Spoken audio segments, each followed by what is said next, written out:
Walk Hard, the Dewey Cox story. 2007 has come to a close, concluding what might be known in the future as the year of the Apatow. With the two mega hits of Knocked Up and Superbad, apparently Mr. Apatow must not have thought they would do that well, because he managed to squeeze one in right before the doors to 2007 squeezed shut. I'm not sure why he felt the need to push this in straight among the Oscar contenders milling around theaters right now, because it's nowhere near a masterpiece, but it doesn't really matter why. Walk Hard is a devilishly clever jab at movie biopics and the stars that inspire them. Screaming fans crowd closer on a brightly lit stage as a manager runs around looking for the famous Dewey Cox, who was scheduled to play a concert. Finally, he finds him, nestled in shadow and staring intensely at the floor as he leans against the wall. But he's stopped by one of Cox's band members, who says solemnly, "Dewey Cox needs to think about his whole life before he plays."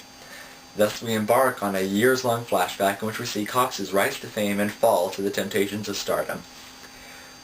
Little Dewey Cox lives on a farm with his little brother, who one day joyfully proclaims, "Let's go out and play. Nothing horrible will happen today." With one quick line, the script has effectively pummeled the idea of childhood tragedies, and it's not done eviscerating the idea of fame.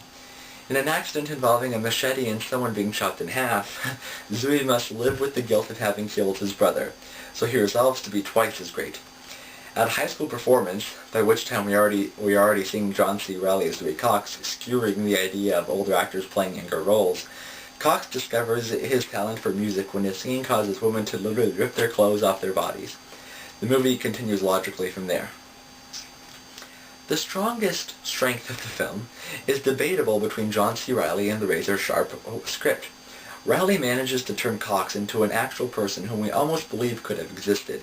Touches of Johnny Cash, his breakout song Walk Hard, and Ray, "You've gone snowblind," his mother exclaims to him in a burst of tears, are evident in his character, and his sheer immersion in the role and willingness to gallop along with the script at a blazingly fast speed is very, very well done.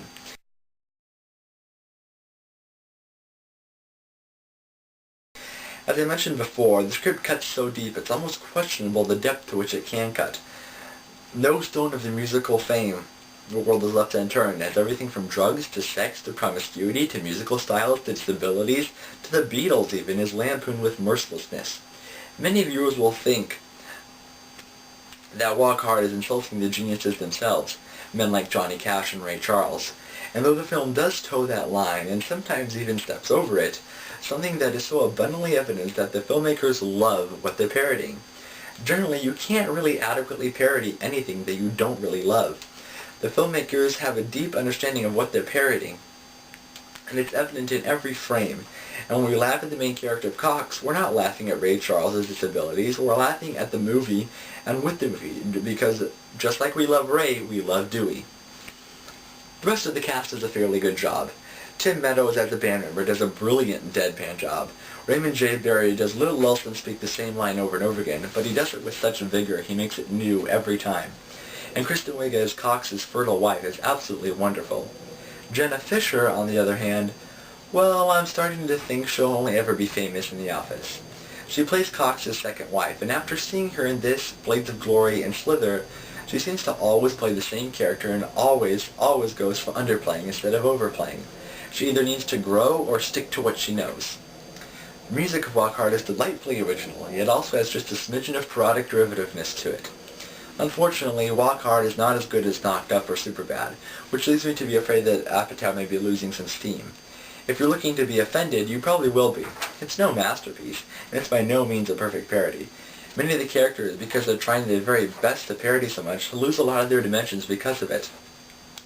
There's some completely pointless nudity also that just felt like the filmmakers were nudging each other's shoulders. But it's an excellent example of the genre, and if you are one of those people who love movie biopics or music biopics, it'll do you some good. I give Walk Hard, the Dewey Cox story, a 7 out of 10.